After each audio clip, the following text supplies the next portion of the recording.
Hello guys, morning. Ayan guys, flex ko lang mga gulay galing sa backyard. Yung iba pinalengke ko. Ayan guys, meron naman tayong bulaklak ng kalabasa, tapos malunggay. Ayan, pang pakbet.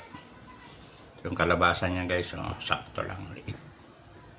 Tapos ito yung malinis na takway. Ayan. Bumili ako ng malinis na. Tapos ito, yan kumakaway pa yung talbos ng ampalaya guys. Yan. Lulutuin natin yan. Yung iba iuwi natin sa Manila.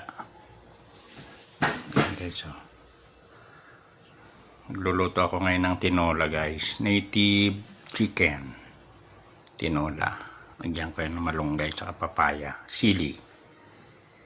Ayan guys, mamaya na lang guys. Thank you sa panonood. Bye bye.